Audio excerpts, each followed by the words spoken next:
और सीधे आपको ले चलते हैं लखनऊ, जहां पर इन्वेस्टरों से संवाद किया मुख्यमंत्री योगी आदित्यनाथ ने। क्या कुछ कह रहे हैं, सुन लेते हैं। सरकार उसके लिए पूरी प्रतिबद्धता के साथ कार्य करेगी और इसी के लिए फिर हम लोगों ने यूपी में अपनी पॉलिसीज तैयार की। मेरा यह मानना है पॉलिसी के दायरे में रह करके हम लोग हर एक निवेशक को उनकी इंसेंटिव को भी समयबद्ध तरीके से उपलब्ध करवाने की दिशा में पूरी प्रतिबद्धता के साथ कार्य करेंगे। किसी भी प्रकार का कोई बैरियर इस मार्ग में नहीं आएगा। बैरियर आएगा तो उसको उखाड़ फेंकने के लिए हमें जितने सख्त कदम उठाने पड़ेंगे हम उसके लिए कदम उठाएंगे, क्योंकि यह उत्तर प्रदेश के इन्वेस्टमेंट के साथ साथ उत्तर प्रदेश के डेवलपमेंट में बाधा है और उत्तर प्रदेश के नौजवानों को रोजगार से, नौकरियों से वंचित करने का भी एक षड्यंत्र का हिस्सा होगा।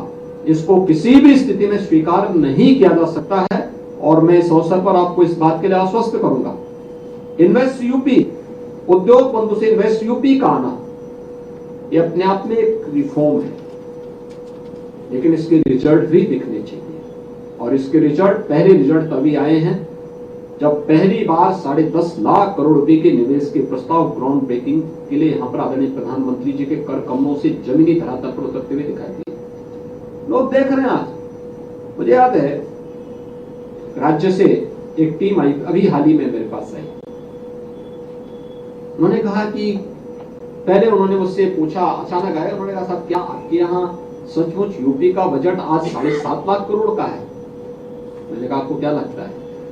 कहा नहीं साहब, आज से 6 वर्ष था तो 6 वर्ष पहले तो 2 लाख करोड़ का था, 7 वर्ष पहले 2 लाख करोड़ का था।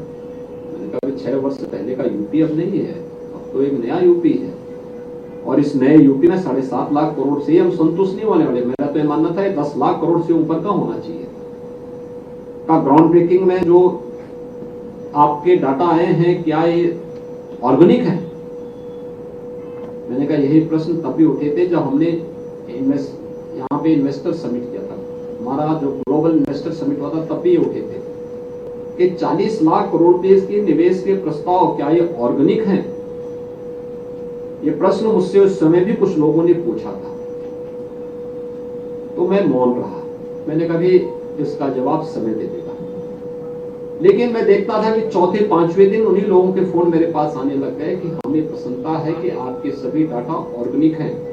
और जब ये जमीनी धरातल पर उतरे हुए, मैंने कहा ये तो हमारे पास सूची है, 14,000 कौन कौन सी यूनिट कहां लग रही है, आप इसको देखिए और आपको लग जाएगा ये फेक है या ऑर्गेनिक है। हमारा जो भी कार्य है ये सब टेक्नोलॉजी पर आधारित है, ऑनलाइन है, आप इसकी मॉनिटरिंग कर सकते हैं, इसको देख सकते हैं। और आज जब यहाँ पर ये सब कार्य हो रहा है, चाहे वह इंफ्रास्ट्रक्चर के लिए हुआ हो, वन डिस्ट्रिक्ट वन प्रोडक्ट के लिए, किसी भी बड़े इन्वेस्टमेंट के लिए एमएसएमई का जो बेस होना चाहिए उत्तर प्रदेश उसके लिए सबसे अच्छा है। मैन पावर आपके पास यूपी के अंदर है और एक बेहतरीन लैंड बैंक भी यूपी के अंदर हम लोग बना रहे हैं। इसके लिए भी हमने अपने राजस्व संहिता में जितना संशोधन होना था उतना संशोधन हम लोगों ने इसमें करते हुए लोगों को बेहतरीन सुविधा उपलब्ध करवाने का कार्य करने का प्रयास किया है।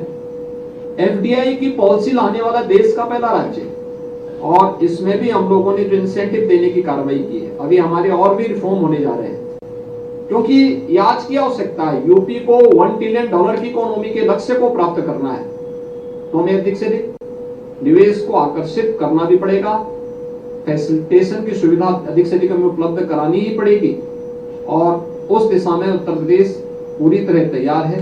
उत्तर प्रदेश की आम जनमानस की भावना और उनकी मानसिक रूप से इस कार्य के लिए तैयार है और मुझे पूरा विश्वास है कि देश और दुनिया के जो इन्वेस्टर हैं उन लोगों ने यूपी पे जो विश्वास किया है, उनके विश्वास पर ये नए भारत का नया उत्तर प्रदेश पूरी तरह खरा उतर करके उनकी भावनाओं के अनुरूप एक स्वच्छ और सुरक्षित वातावरण उत्तर प्रदेश के अंदर उपलब्ध होने को कराएगा।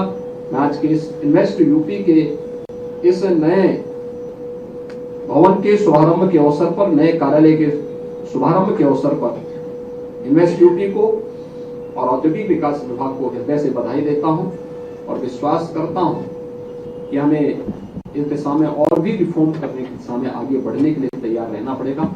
आप सबके लिए मेरी शुभकामनाएं हैं। इन लोगों उद्यमियों को आज यहाँ पे लेटर ऑफ इंटेंट वितरित हुए हैं, क्या incentive online monitoring incentive monitoring की जो सुविधा यहाँ पे उपलब्ध हुई है, उन सबको ही मैं बधाई देता हूँ। मुझे पूरा विश्वास है हम सब मिलकर के उत्तर प्रदेश को देश की अग्रणी अर्थव्यवस्था के रूप में स्थापित करने में महत्वपूर्ण भूमिका का निर्वहन करेंगे। आप सबका एक बार फिर से मैं हृदय से अभिनंदन करते हुए अपनी शुभकामनाएं देता हूँ। धन्यवाद। जय हिंद।